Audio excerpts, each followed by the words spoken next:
स्वामी विवेकानंद ने एक बार कहा था कि अपने जीवन का एक लक्ष्य निर्धारित करो, अपने पूरे शरीर को उसे एक लक्ष्य से भर दो और हर दूसरे विचार को अपनी जिंदगी से निकाल दो। यही सफल होने का मूल मंत्र है। हमें से कई लोग डॉक्टर एपीजे अब्दुल कलाम साहब को इंस्पिरेशन मानते हैं, लेकिन क्या आपको पता है कि उनकी इंस्पिरेशन कौन है? स्वामी विवेकानंद। और सिर्फ यही नहीं, बल्कि निकोला टेस्ला, सुभाष चंद्र बोस, लाल बहादुर शास्त्री और भी कई सारे ऐसे लीजेंड्स हैं जिनकी इंस्पिरेशन स्वामी विवेकानंद है। आज हम स्वामी जी के जीवन की 3 कहानियां डिस्कस करेंगे और जीवन की बहुत बड़ी सीख है इन तीनों कहानियों में। पहली कहानी, एक बार स्वामी जी को नदी पार करना था और वो नदी के पास में खड़े थे। तभी एक साधु ने आकर उनसे पूछा, क्या आप ही स्वामी विवेकानंद हो?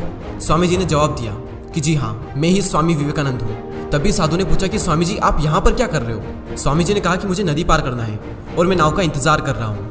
तभी साधु ने कहा कि तुम इतने बड़े इंसान हो, कई सारे लोग तुम्हें अपनी प्रेरणा का स्रोत मानते हैं और तुम एक नदी पार नहीं कर सकते।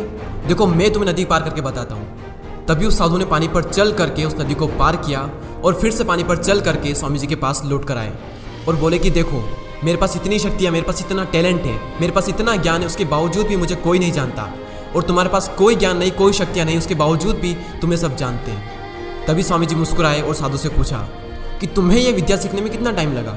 साधु ने कहा कि 15 साल। इतने में स्वामी जी की नाव आ गई और स्वामी जी ने साधु को नाव में बैठाया और वहाँ से चल दिए। दोनों ने नाव में बैठकर नदी पार की और पार करने के बाद स्वामी जी ने अपनी जेब से 1 रुपया बाहर निकाला और उस नाव वाले को दे दिया। यानी कि दोनों के मिला के 50-50 पैसे यानी 1 रुपया उन्हें दे दिया।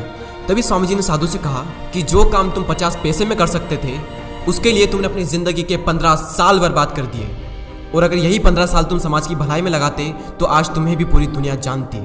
और मैंने यही किया, इसलिए मुझे पूरी दुनिया जानती है और तुम्हें कोई नहीं जानता। और स्वामी जी ने साधु से कहा कि तुम्हारी तरह कई सारे लोग ऐसी चीज़ों में अपने दिन, हफ्ते, महीने, साल लगा देते हैं जिनका उनकी ज़िंदगी में कोई मतलब नहीं निकलता। इसलिए अपने टाइम को ऐसी जगह पर लगाओ जहाँ पर उसका एक्चुअल में कोई सेंस निकले, क्योंकि टाइम से बढ़कर इस दुनिया में कोई भी इंपॉर्टेंट चीज़ नहीं है। अगर समय बर्बाद तो जिंदगी बर्बाद।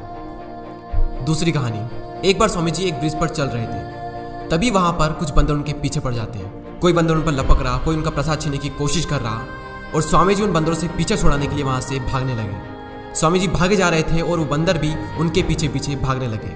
तभी एक आदमी ने स्वामी जी से कहा कि तुम डरो मत, इनका सामना करो।